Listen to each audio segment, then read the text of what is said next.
sesuai tema yang saya berikan itu, saya bingung loh. Hari-hari ini, kenapa iman orang Kristen tuh kecil gitu. Rentan. Ngadepin masalah sedikit.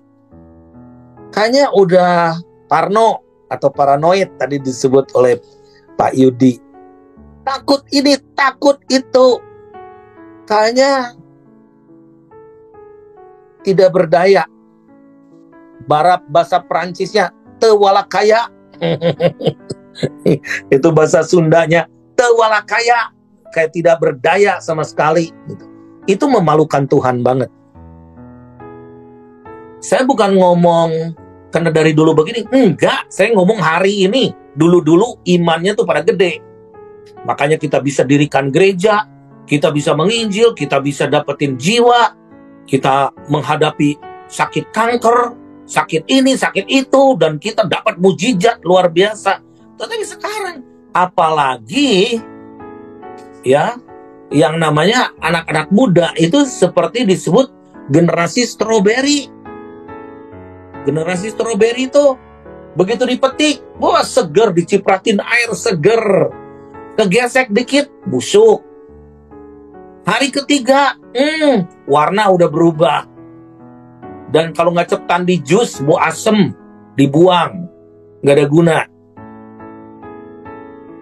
Nah, ketika saya berdoa sama Tuhan, kenapa? Begitu banyak penggerak-penggerak juga nggak efektif. Bahkan anak-anak Tuhan sekarang cari pengkhotbah yang menyenangkan dagingnya. Padahal pernah nggak Anda mengejar khotbah? Berbahagialah yang menderita, yang terkena aniaya. Pernah nggak Anda mengejar yang begitu? Maunya diberkati, Tuhan masih ada. Tuhan pasti lakukan mujizat. Tuhan akan memberkati berlimpah. Itu mah anak kecil semua yang sukanya permen terus gitu. Tuhan mau segera datang. Tuhan gak cari anak kecil sebagai tunangannya, tetapi orang-orang yang dewasa, karena dia akan menjemput sang mempelai itu. Nih, dunia semakin gelap, dan dunia ini semakin menekan kita untuk membuat kita semakin lemah, kurang oksigen. Sekarang nih banyak hamba-hamba Tuhan pergi ke dokter. Nih kata dokter nih ya. Aduh, aku suka pusing aja. Aku suka vertigo. Aku GERD nih. Sesak napas gini. Diperiksa nggak ada apa-apa, cuman stres. Stres. Nggak ada penyakit. Tetapi apa yang dialami itu karena kekuatan pikirannya yang mempercayai hal yang dia percayai itu terjadi. Ini kebalikan dari iman. Nah, ternyata saya berdoa sama Tuhan, apa di balik ini? Bisa juga gara-gara kecil kita bisa ribut. Apalagi jangan ngomong lagi pemilu. Suami istri beda nomor pisah ranjang. Bisa musuhan. Wah, saya nggak tahu tuh mungkin bisa cerai juga gara-gara beda nomor. Nah, kenapa sih kita ini mempercayai hal yang duniawi, physically, yang seolah-olah itu tuh nggak sejati, nggak eternal. Nah, ternyata saya berdoa sama Tuhan, ini disebabkan oleh kuasa kegelapan. Setan sedang membuat satu konspirasi yang disebut fear conspiracy. Fear conspiracy itu apa? Fear conspiracy itu apa? Konspirasi membuat orang takut. Jangan ngomong martir deh. Jauh kalau ke martir. Kita survive sebagai anak Tuhan, sebagai orang beriman aja, udah keok. Bagaimana kita mau jadi martir? berani mati gitu. Nah, bukan saya paling berani, bukan. Nah, saya melihat begini ya. Saya juga tadi cerita ke teman-teman. Saya baru pulang dari Batam karena ada World Conference, World Mission Conference, kelas dunia toh, World Mission Conference. 2 hari yang lalu seorang hamba Tuhan yang sebetulnya kita kenal lah, seorang misioner yang luar biasa dari Indonesia.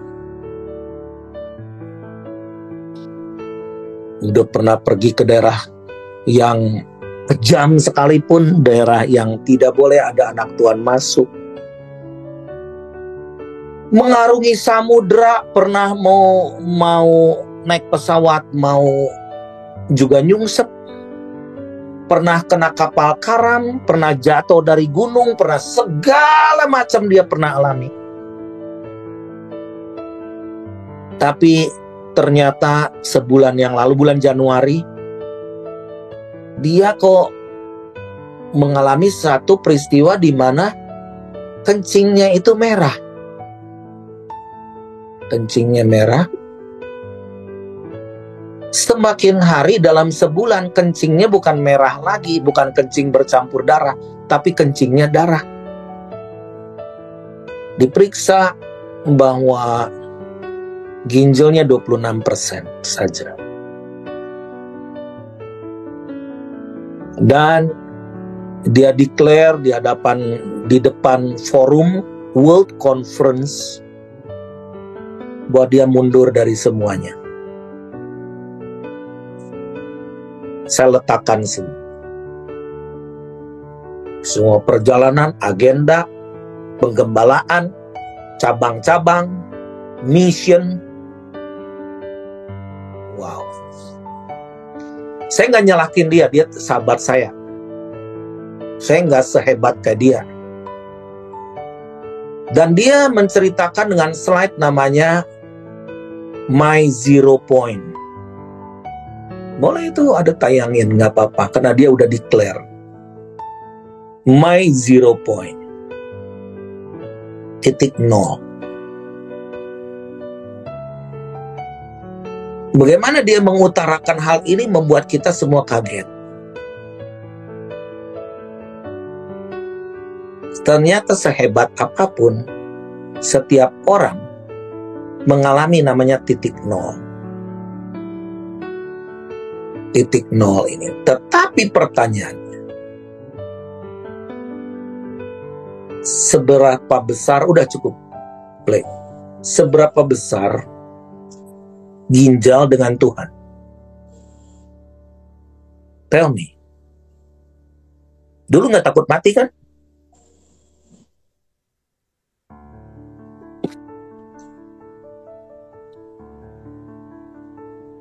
Tell me what kind of the problem we are facing.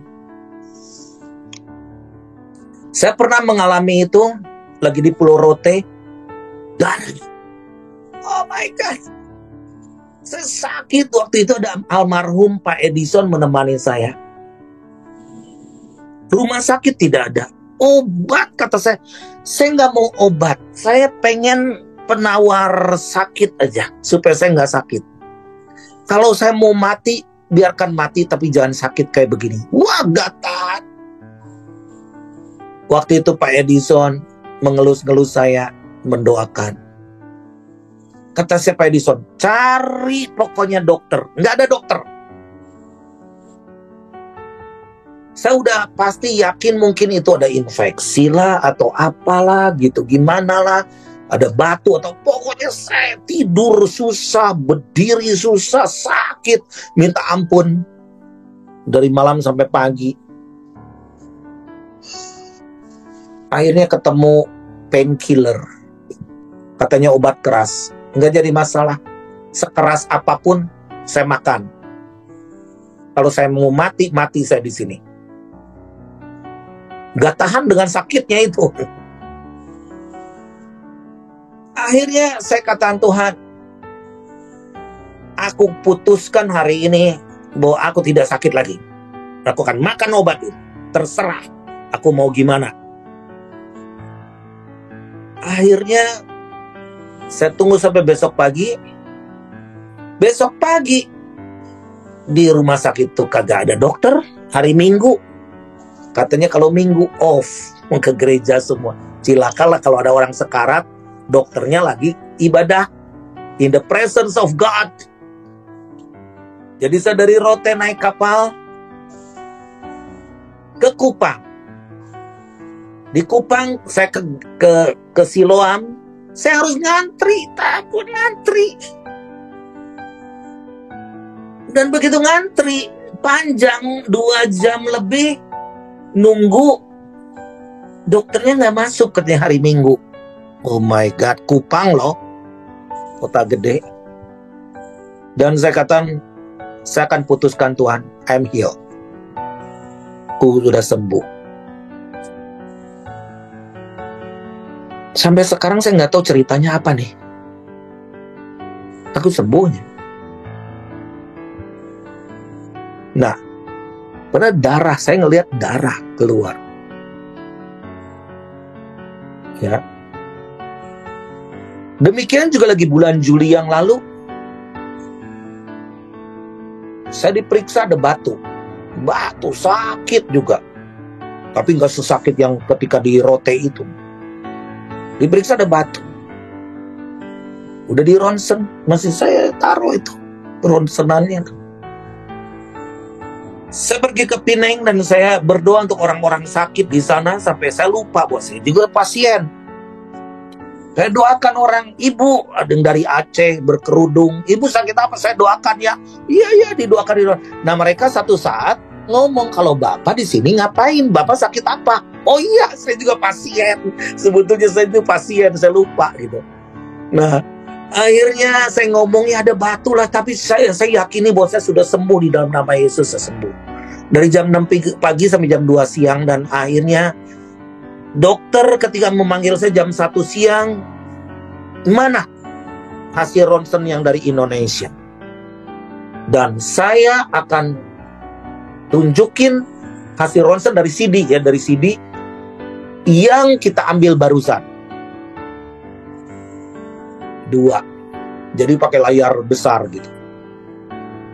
Yang sebelah kiri lihat batunya ini sakit minta ampun dan ginjalmu sebelah kiri itu bengkak.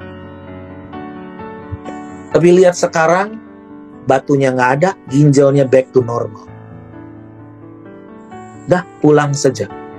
Loh, saya yang bingung. Saya udah jauh-jauh ke Pineng. Dok, saya gimana? Mana obatnya? Sudah sembuh, minum air putih saja. Apakah saya nggak bingung? Apakah saya nggak bingung waktu itu? Itu hari Minggu. Dan hari Seninnya saya udah di Perth dengan Pak Niko untuk mempersiapkan WPA. Kita diuji dengan berbagai masalah. Kalau nggak ada masalah, nggak mungkin iman kita bertumbuh. Tetapi pertanyaannya, masalah apa yang sedang kita hadapi? Masalah daging? Anak mungkin IQ-nya kurang sedikit. Bapak Ibu sekalian, saudara-saudaraku yang aku kasih dalam Tuhan, saya ini IQ-nya IQ rendah. Gak kayak anak-anak kalian, cucu-cucu kalian smart. Aku tuh baca buku aja gak bisa dulu. Kalau ada pelajaran, saya baca buku langsung saya pingsan. Saya orang minder. Gak mungkin saya bicara modal begini. Kata orang saya ini galak, judes, jutek. Enggak sih, hati saya Hello Kitty kok baik. Tetapi dulu tuh berani ngomong begini juga gak bisa. Saya gak bisa capek. Kalau capek, saya itu bisa pingsan. Sekarang hari Minggu saya bisa khotbah 4 kali. Nanti hari Minggu saya ini khotbah 4 kali di Duta Injil. 4 kali. Kadang sebelumnya saya harus nyetir dulu. Dan pulang nanti bisa nyetir ke Bandung. Kalau bukan Tuhan, Aku nggak mungkin bisa seperti itu. Apalagi usiaku seperti ini. Nah, saya mau kupas. Are you facing a big problem? Or you are holding the big faith? Iman yang besar?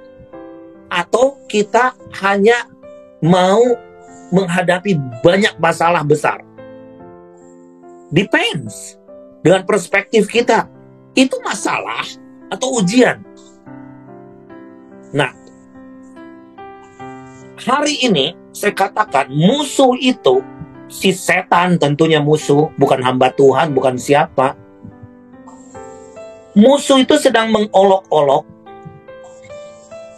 mengolok-olok kita. Kamu katanya anak Tuhan, di mana sih imanmu? Mungkin, di mana imanmu? Nah, lagi ngejek kita nih. Kalau kita lihat di dalam 1 Samuel 17 ayat 10 dan 11, itu berbicara mengenai ketika Daud sudah diurapi, tapi Daud masih belum berfungsi sebagai raja, belum berfungsi sebagai seorang pahlawan yang diindikasikan dia cocok jadi raja. Kita ini raja-raja, para pangeran, prince and princess loh. Kalau kita berperang aja nggak bisa, gimana mau jadi prince? Ya, kita pengen jadi raja, imamat yang rajani, bangsa yang kudus, umat kepunyaan Allah. Orang yang diurapi. Ngomong gampang, tapi setan itu bisa mengolok-olok kita. Are you the anointed one? Model begini orang yang diurapi. Bisa ngolok-ngolok begitu. Perilakumu enggak seperti orang yang diurapi. Perilakumu sepertinya you cannot even make one step. Hanya satu langkah aja nggak bisa. Nah, apa? Kita lihat di sini ya, di dalam 1 Samuel 17 ayat 10 dan 11. Pula kata orang Filistin itu, aku menantang hari ini barisan Israel. Bayangin musuh cuman single. Bukan kami loh, aku menantang hari ini barisan Israel. Berikanlah kepadaku seorang. Give me somebody. Supaya kami berperang seorang lawan seorang. One by one. Gimana kalau kita ada anointed one melawan satu setan kecil? Setan itu udah dikalahkan. Menghadapi satu musuh. Ayat 11. Saul itu lebih perkasa, lebih tinggi dari Daud. Kalau Daud orangnya sedikit culun, katanya pipinya merah, cakep-cakep lah, tapi nggak sehebat kayak Saul. Saul itu tinggi perawakannya, gagah perkasa.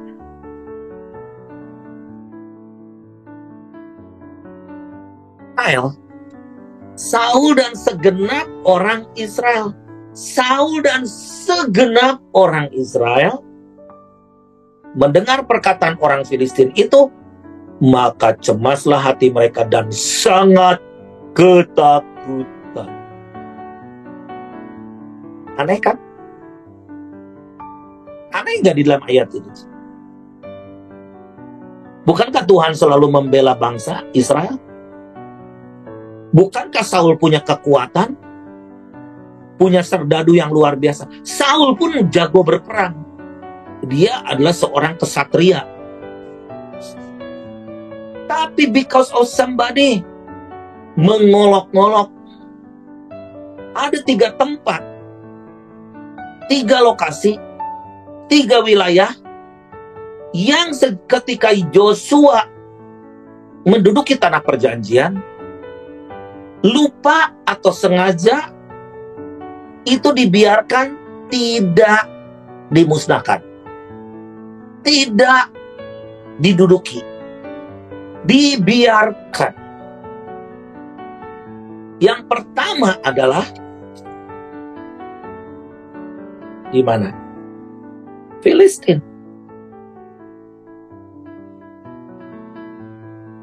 Itu semua kan perkataan sebetulnya kan? Semua tuh perkataan yang membuat kita ketakutan. Give me someone, so we can fight each other. Kita bisa berantem satu lawan satu. Kenapa bisa Raja Saul dikatakan? Ketika Saul dan segenap orang Israel mendengar perkataan orang Filistin itu, cemaslah hati mereka dan sangat ketakutan. Dalam pemilu ini banyak orang berdoa karena ketakutan. Takutnya itu karena ada belief system. Duh, kalau nomor 1 menang, kalau nomor 2 menang akan begini. Setiap kita otaknya lain-lain. Dan kita doa dikendalikan oleh otak kita. Jujur, ada berapa hamba Tuhan yang WhatsApp ke saya ketika nomor 2 ini diindikasikan akan menang nanti tanggal 20 Maret. Sangat ketakutannya luar biasa. Kata saya, berdasarkan apa takutnya? Mau presiden yang baik, yang model mana? Dan ketika presiden baik, apa jadi nambah hartamu?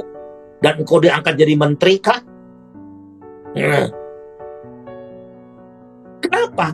Itu semua dikendalikan, dikondisikan oleh berita, oleh intimidasi, oleh yang seseorang membuat opini, dan kadang kita membuat opini sendiri. Waduh, kalau gua lawan si orang Filistin ini, gue akan mati. Gue akan celaka. Bapak Ibu sekalian, hari ini saya katakan gak mudah ke depan persoalan. Indonesia akan menghadapi siapapun presiden yang akan menghadapi kelangkaan dalam hal pangan, krisis ekonomi. Di Jepang itu resesi itu sampai gaji semua pejabat dan semua pegawai negeri itu dipotong gajinya. Ketika di TV saya melihat mereka, iya pakai bahasa Jepang, kami dipotong tapi happy. Nggak demo. Kalau di Indonesia udah demo, ada di mana-mana. Aku ngelihat kalau sistem kerajaan, kalau kita kan demokrasi, demo crazy, gila semua, gitu kan. Didemoin kegilaan kita. Kalau mereka kerajaan itu, mereka percaya bahwa mereka tuh diprotek oleh raja. Tidak akan semiskin apapun karena ada raja yang memelihara mereka. Tidak akan ada gelandangan. Tidak akan ada mati kelaparan. Di satu kerajaan mati kelaparan, rajanya yang dipermalukan. Kita adalah kingdom of God. We have the king. Masakan di antara kita ada yang kelaparan, memalukan raja. King will provide you the food. Raja akan memelihara kita. Raja akan mencukupi kita. Nah, di sini sejak awalnya Joshua tidak menduduki wilayah Filistin. Jadi, inilah yang membuat mereka, Filistin itu adalah berkubang dalam debu, artinya jadi malu, dipermalukan sekali, diolok-olok.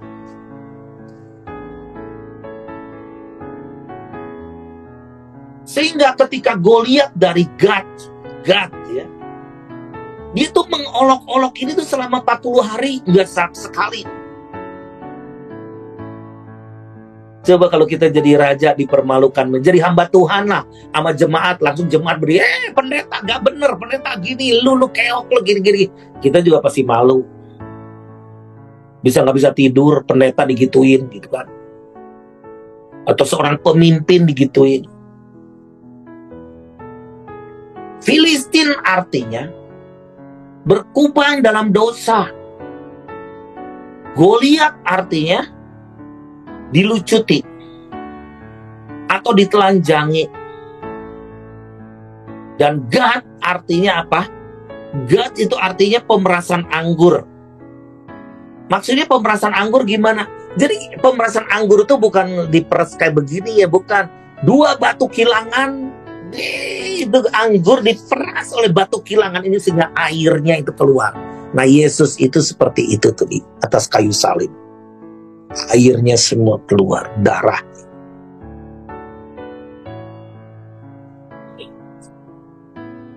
Lalu kalau kita lihat di sini 1 Samuel 17 ayat 26.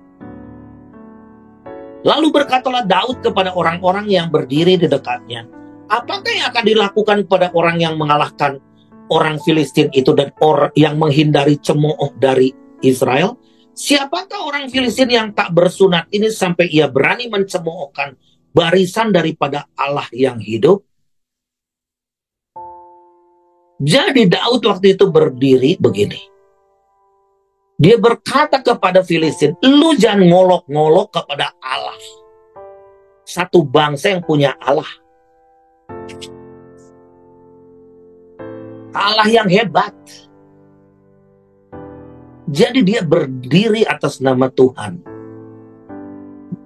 Bukan atas nama dirinya sendiri. If I die, I will die for him. Bukan untukku. Yang kedua, tanah yang tidak diduduki di dalam Yosua 13 ayat 13. Tetapi orang Israel tidak menghalau orang Gesur dan orang Ma'aka itu, sehingga Gesur dan Ma'aka masih tetap diam di tengah-tengah Israel sampai sekarang. Apa arti Gesur di sini? Gesur artinya hukum di bawah hukum Taurat. You keliling tetap ada hukumnya. You never get out daripada satu sistem. Kalau Anda hanya punya sebatas pengetahuan, pengertian di dalam pikiran kita bahwa jadi orang Kristen begini, kita akan ditindas, kita minoritas, kita gini, habis. Karena your belief system mengatakan begitu. Nah, garam itu nggak perlu banyak. Garam itu satu toples aja udah bisa bikin bludruk banyak orang. Tetapi kalau garam dipergunakan sebaik-baiknya, garam itu memberikan rasa kepada orang, memberikan kesehatan, membunuh racun, mengawetkan sesuatu, nggak bau busuk. Terang itu nggak perlu sebesar rumah yang kebakaran, tetapi sebesar lilin. Lilin itu cukup. Saya waktu tahun 2000-an saya get lost di hutan belantara. Siapa yang bisa menolong saya waktu itu? Hanya satu, korek api yang gas itu nolong saya sampai keluar dari hutan. Dan juga Bapak Ibu sekalian, waktu itu saya teringat ketika saya mau menolong anak-anak Tuhan yang sedang teraniaya dan mau dibunuh di Tentena, wilayah Tentena Poso. Jam 3 subuh saya menemukan seorang ibu di pinggir hutan. Saya pikir itu udah pakai baju putih, rambutnya panjang, rada bongkok begini. Saya pikir itu kuntilanak. Waduh, saya takut sekali nih. Aduh, di tengah hutan kan pakai sorot mobil gitu. Saya pelan-pelan diam, pelan-pelan mendekati, ternyata manusia hidup. Kata saya lihat kakinya ngambang nggak? Kakinya ternyata menjejakkan kaki di tanah. Dan ibu ini nggak bisa ngomong. Lalu kita bawa ke mobil, lalu kita dimasukin ke mobil kita, dimasukin ke camp, dikasih di camp pengungsian di daerah Napu, Napu, pegunungan Napu, dingin sekali. Jadi kita kasih minum teh manis. Setelah dia tenang, mandilah, kata saya, bau sekali itu, badannya bau sekali. Terus ceritakan kepada kami kenapa ibu bisa di hutan seperti ini. Dia cerita ketika kelompok jihad membunuh keluarganya, membakar satu kampung. Nggak ada gereja, jangan ngomong gereja, gereja semua dibakar waktu itu di situ. Nah, dia itu get lost, dia tersesat di hutan, di tengah hutan. Jadi terpisah dari kelompok yang lain. Saya lihat kakinya bengkak-bengkak, udah pada biru. Ceritakan apa yang terjadi di hutan. Di hutan tuh aku tidak punya teman, makan dari daun-daun saja yang aku bisa makan. Kurus kering ibu ini. Dan setiap malam aku harus tidur di atas pohon. Hah? Kata saya, gimana caranya tidur di atas pohon? Peluk, diikat, memeluk dahan, memeluk pokok pohon itu, batang pohon. Kenapa? Kata saya harus di atas pohon. Takut binatang buas, yang kedua adalah takut dibunuh oleh kelompok jihad. Kata saya, kenapa ibu bisa keluar selama mungkin lebih dari 7 hari? Dia berdoa setiap malam, Tuhan tolonglah aku tinggal sendiri ini. Sampai satu saat dia berdoa, Tuhan, aku sudah tidak sanggup lagi, biarkan aku mati saja. Ketika dia ngomong begini, ada kunang-kunang di depan dia. Kunang-kunang. Kunang-kunang ini turun naik sampai dia kibas-kibas. Ganggu aku saja, aku sedang berdoa. Tapi kunang-kunang ini sekelompok ditambah banyak, naik turun. Akhirnya dia mengerti mungkin ini malaikat Tuhan. Akhirnya dia turun, dan singkat cerita, sekelompok kunang-kunang ini mengantar dia sampai ke pinggir hutan. Dan di pinggir hutan ketemu saya. Pertanyaan, kita ini mau berdoa terus atau mau jadi penjawab doa orang? Kita harus seperti Daud menjadi penjawab doa orang. Jawaban doa orang lain, bukan untuk diri kita sendiri. Gesur itu di bawah hukum Taurat, jadi selalu kita berkutat di dalam satu sistem yang sulit. Kita tidak mungkin kita bisa berkembang. Mungkin aku bisa mati saja di sini. Tuhan tidak menyerahkan hidup kita kepada nasib. Yang ketiga, terakhir, Yosua 13 ayat 5. Selanjutnya negeri orang Gebal dan seluruh gunung Libanon di sebelah matahari terbit, mulai dari Baal Gad di kaki gunung Hermon sampai ke jalan yang menuju ke Hamat. Gebal itu adalah satu wilayah yang juga tidak dimusnahkan oleh Yosua waktu itu.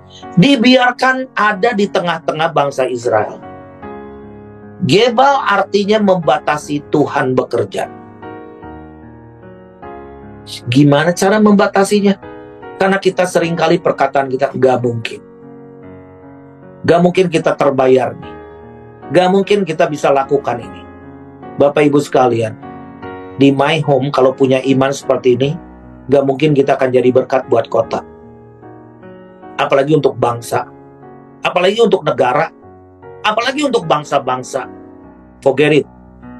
Tuhan tuh gak butuh dompet kita. Tuhan gak butuh pikiran kita, otak kita yang cuma segede bengkuang. Tapi whatever you say in your faith, by your faith, apapun yang kau lakukan dengan imanmu, it will be happen. Tuhan katakan, I create the fruit of your lips. Aku akan ciptakan buah-buah dari mulut perkataan. Dengan imanmu, engkau akan berkata-kata. Jadi, jangan sampai ada 3 hal ini selalu ada di dalam pola hidup kita. Yes, resesi akan terjadi. Gelombang cuaca seperti ini. Saya pikir, waduh, saya nggak mungkin bisa keluar dari Mall of Indonesia ini. Semua udah terkurung air. Saya hanya jalan aja. Kenapa saya tidak mulai jalan aja? Saya mulai jalan, merayap. Harusnya ke kanan, enggak, saya ke kiri aja. Dan lagi gitu, Google Map juga lagi ngaco-ngaco. Semua merah. Mau kemana? Semua merah. Tetapi ketika saya jalanin, oke lah, telat 1 jam dan ternyata Pak Yudi udah di sana dan lain sebagainya. Dan ternyata saya akan bisa sampai ke sana. Kalau kita beriman seandainya tapi tidak mau bergerak. Atau belum bergerak, udah ngomong, udah saya nggak usah datang aja ya. Kenapa? Nggak rugi lagi. Tapi kita nggak akan dapat reward. Tidak ada peningkatan iman. Jadi, yang pertama adalah jangan berkubang dalam dosa. Ternyata tidak percaya juga adalah salah satu dosa. Makanya kita bisa disebut orang percaya, orang beriman. Goliat mau menelanjangi kita. Ingat bahwa kita sudah dibungkus oleh sesuatu yang super, darah Kristus. Jangan sampai kita ditakut-takutin. Kita sudah ditebus oleh darah Kristus. God artinya pemerasan anggur. Bapak pendeta tidak mengerti saya sakitnya seperti apa. Disakiti oleh suami, disakiti oleh istri, disakiti gembala sidangku begini. Oke. Perlu tambah sakit lagi? Supaya kita mati daging namanya. Supaya kehidupan itu jelas akan membara dalam hidup kita. Jadi, keluarin Goliat. Keluarin itu Filistin dalam hidup kita. Yang kedua adalah Gesur. Hukum Taurat. Sistem keagamawian kita yang begitu.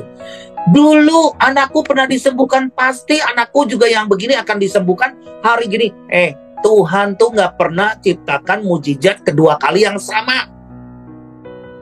Jangan punya pola sistem. Percaya saja. Kalau nggak sekarang, besok. Kalau nggak besok, lusa. Kalau nggak lusa, tahun depan Tuhan akan bebaskan. Gitu. Jadi kita ini harus mempercayai Tuhan. Kita Tuhan masa lalu, Tuhan masa sekarang, Tuhan masa depan. Yang ketiga, Gebal itu membatasi Tuhan. Kenapa?